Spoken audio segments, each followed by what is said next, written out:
Kitasoo Xai'xais Algonquin, Anishinaabe, Nuguam, Wokinake, Axtlas. I'd just like to thank the people whose territory, unceded territory that we're on, and introduce myself. My name is Dallas Smith. I'm the spokesperson for the First Nations for Finfish Stewardship. I'm standing in Ottawa on Parliament Hill today with James Wallace, Brian Asue, Chief Tom, Deputy Chief Isaiah Robinson, and Thomas Smith, councillor of the Tlowitsis Nation. We represent coastal First Nations in British Columbia who chose to have modern in-ocean salmon farms in our traditional territory. We are salmon people, and we have been since time immemorial. Wild salmon has sustained our people for 14,000 years. Over the last 100 years, we've seen the decline of wild salmon. And so over the last 10 years, we've embraced salmon farming in our territories. For food security, for employment opportunities, and socio and economic human well-being. Most importantly, we are environmentalists. While it's important to be able to feed our families, we need to sustain the way of life that has kept us going for that time. We must grow salmon in a way that reflects the standards that our people agree to, and the standards that surpass current DFO regulations. Peer-reviewed science and our own decades of Indigenous science and traditional ecological knowledge will show that there are more wild salmon in the ocean than ever before. But because of climate change and other mitigating factors, we've seen a decline in our territories. It's important for all Canadians to know that of all the existing salmon farms remaining in British Columbia, 100% are supported by the First Nations communities that they operate in. We've seen a 40% decline in salmon farming operations in our territories over the last 4 years. The unemployment that is rising in our territories has led us out here today. For far too long, activist voice have been the determining factor in how government has been making decisions on this necessary industry in our territories. But it's simply not just about salmon aquaculture alone. It's about ocean planning. It's about marine management. We're working with the Government of Canada on several different initiatives, but for some reason, this sector is not getting the recognition that it's needed to make sure that the decisions are made not only help Canadians, but continue to help our communities prosper.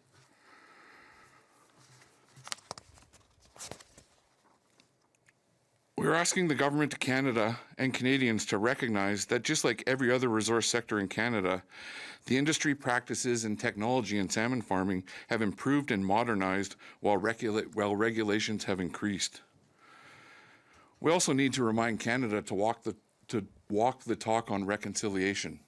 It's tough as a First Nations leader to stand and talk about UNDRIP and self-determination and joint decision-making to simply have decisions made for us and forced down our throats 3,000 miles away from where we live.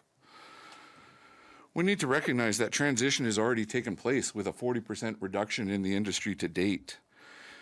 100% again of farmed salmon in BC is in agreement with First Nations. But we don't just come out here to pound a table. We came out with a document that I can get out of this folder. We came out with an Indigenous-led finfish aquaculture transition framework. We need to continue to collaborate with other coastal communities, First Nations communities, the Government of British Columbia, and the Government of Canada to make sure that the decisions that we continue to make continue to help Canadians prosper. In this day of climate change and food prices and the cost of living increasing, it's frustrating that we're having to import salmon for grocery stores from Chile and Scotland, when we have been growing these fish in our waters for 20 years, 30 years in some of our nations' cases. So we call upon the Government of Canada to continue to work with us and the Government of British Columbia to make sure that we lead a transition framework that effectively manages impacts on wild salmon and effectively makes sure that the human well-being of coastal communities continues to rise. We're looking for 9-year license renewals. We need the certainty and a long enough runway to be able to bring in future transition opportunities with technology and with other creative processes to make sure that we continue to limit the impact on wild salmon. One thing to note that this industry has existed for 40 years in our territory and has already transitioned greatly under the leadership of the First Nations communities that they operate in. While other traditional industries like forestry, mining, and other operations are still 50 years away from becoming First Nations friendly. So this is a work in progress that we're continuing to lead with our communities. I'd like to ask Isaiah Robinson to come up and share a few words.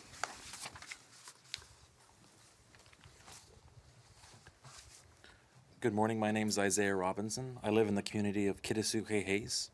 I'm located 800 kilometers north of Vancouver Island, and a 10-hour ferry from Port Hardy. So the overall trip is extremely remote, and this overall situation for our territory is quite detrimental. I am the Deputy Chief Councillor of the Kitasoo Xai'xais Nation. I'm also the General Manager of the Kitasoo Development Corporation. My father, Harvey Robinson, is a hereditary chief, and he's a commercial fisherman, and he has supported this industry since the beginning. Under our leadership's watch, over the last 30 years, we've been able to grow and develop this overall industry within our territories proactively. Additionally, within the last 3 years, we've worked with groups like Walmart Canada to release Clem2 Spirits, a one-of-a-kind Indigenous-operated smoke fish product that supports BC and in Canada in general. This overall industry supports 99% employment rate within my community, and 51% of its overall economy is represented within this sector.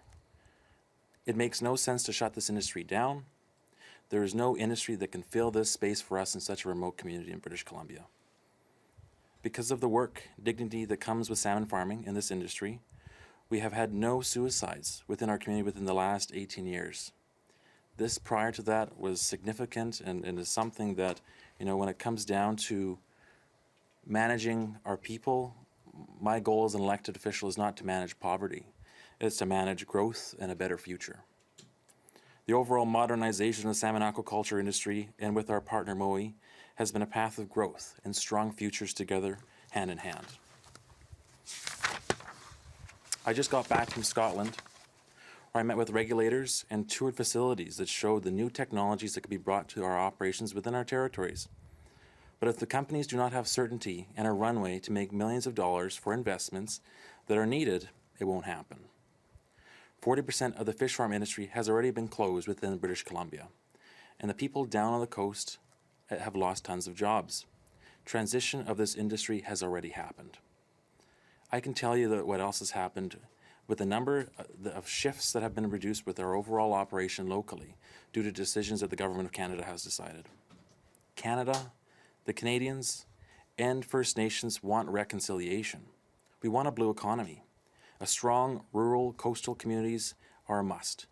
As a country, we also need to grow our own food. Modern in-ocean salmon farming also can provide a healthy, sustainable, affordable food for Canadians' families across the country.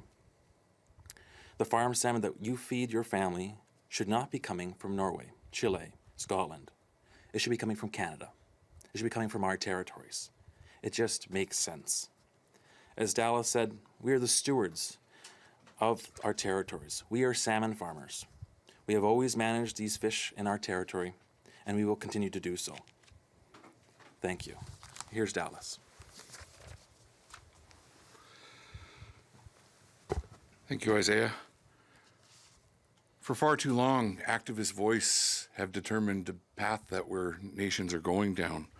Well-funded activists from North Vancouver have hijacked this industry and put us in a position where we've had to continue to come out here and work with different levels of government to achieve the goals that our communities need in front of them. But we need to quit the divisive nature of this discussion. We need to sit down nation to nation and hear the concerns of people who have concerns about what we're doing in our territories. Similar as we have to other initiatives like the TMX pipeline, natural gas development, we trust that the nations developing opportunities in their territories will continue to mitigate impacts on wild salmon simply as we are. But we realize that there has to be transparency and accountability. So we're developing the Indigenous Center for Aquatic Health Science to help us bridge the gap between traditional ecological knowledge and Western science to put our communities in the best position they can to make these vital decisions that are continue to help not only our communities, but the surrounding communities around us. It's tough to keep up with these well-funded activists who don't have any accountability to truth and to the transparency.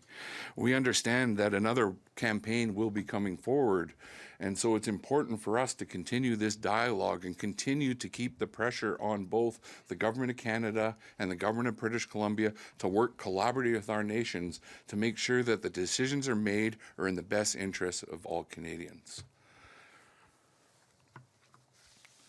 At the end of the day, this is about wild salmon revitalization, economic reconciliation through initiatives like the Blue Economy, the Indigenous-led Blue Economy, and social and ecological well-being. But most importantly for a lot of our communities is the food security and affordability, not only of ensuring that there's enough wild salmon for us to continue as we have customarily for thousands of years, but to continue that the healthy protein that we produce is available to all Canadians at a manageable price. So with that, I'd like to thank you all for being here today. I'd like to thank my nations for standing beside us as we come forward, and we'd like to open it up for questions. Any question? Yeah, Fraser from Fraser Name from AP10 News. So we covered this issue's been a few years. Of course, we've covered your press conferences and the other side of it as well. So I did a story on that.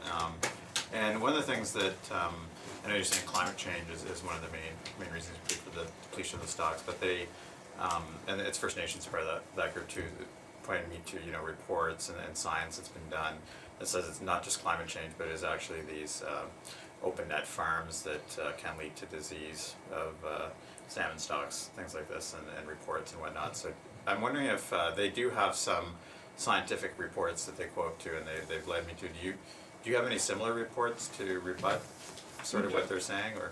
I think we've been evolving this industry for a while now, and unfortunately, the reports and data that the activists continue to use isn't as updated as the information that we're using to make decisions on a regular basis.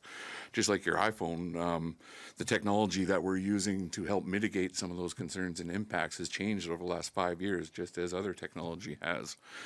But it's important that we have those discussions and make sure that some of those things are clear. And that's why we're pushing for the development of the Indigenous Center for Aquatic Health Science, so we can do the science together.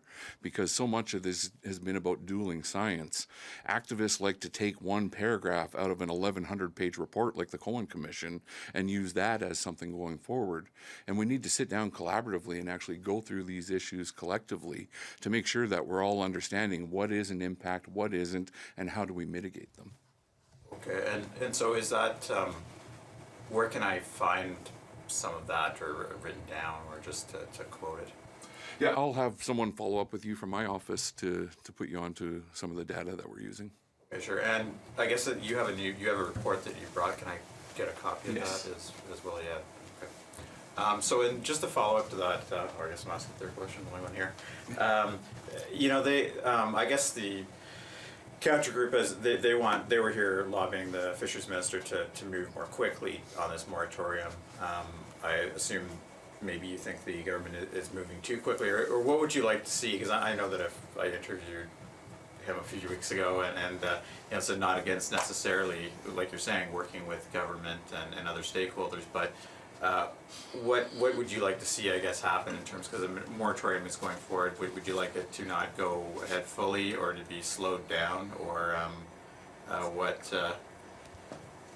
what would you like to see there? We would like government to engage us in a collaborative process with the Government of British Columbia, the Government of Canada, and ourselves leading it to go through all these questions and make sure that as we're making these decisions, the comfort and confidence in the decisions that we're making is going to be there with British Columbians. I think one of the other challenges that we face is just the the romanticism of wild salmon in British Columbia has put us in a position where we're always sort of responding to something that isn't ours, isn't something that we created. And so we're making an initiative to work with other nations in British Columbia to talk about wild salmon in general.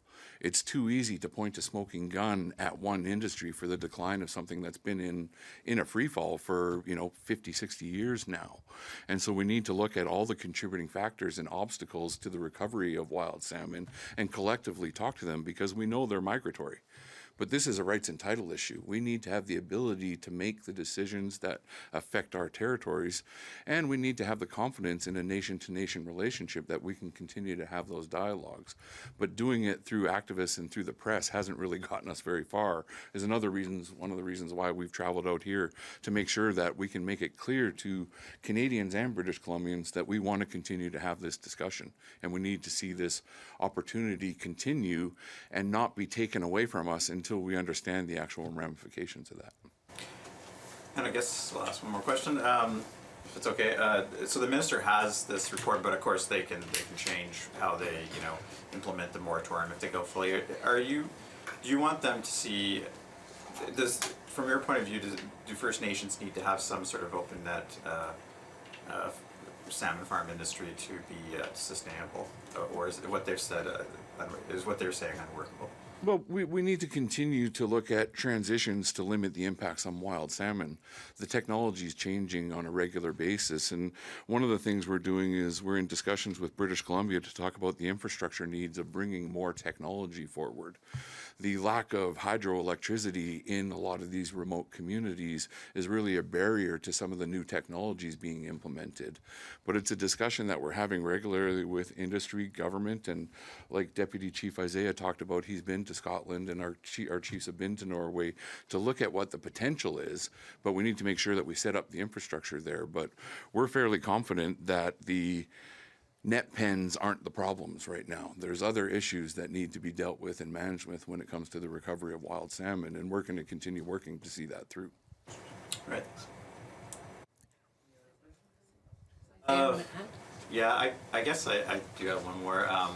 Is there anybody online? I don't want to hold it. It's just, I've heard a lot of different numbers thrown around about how much the industry is to First Nations in dollars and things like that, or to the province. Can you give me a rough idea what it is? There's over 500 full-time jobs in remote First Nations communities, and unlike urban settings where you lose a job, you just look for something else in the local area, these are family community supporting jobs. And so before they're taken away from us, we need to ensure that we've turned over all the stones and make sure that we're dealing with the actual problems that are being put in front of us. There's over $70 million a year in direct revenue to First Nations communities that help offset the social needs. Usually we come to Ottawa hat in hand looking for housing, looking for social assistance, looking for education opportunities. This industry has helped us develop some own source revenue that continues to give us the ability to work towards self-determination. Housing shortages is something that all of our communities share in common, but this industry has helped us build houses at our own scale and at our own timing, instead of waiting for the CERNAC to be able to come and provide those opportunities. We're simply taking those opportunities ourselves, thanks to the opportunities that this sector has brought us. Thanks. Okay, we'll go and check on Zoom if we have a question. Use the raise hand function if you have a question.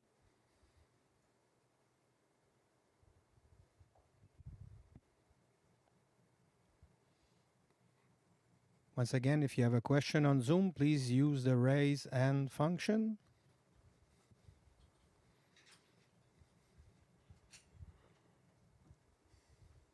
I guess we got no question on Zoom, so it ends the press conference. Thank you. Okay, guys. Thank you, everybody.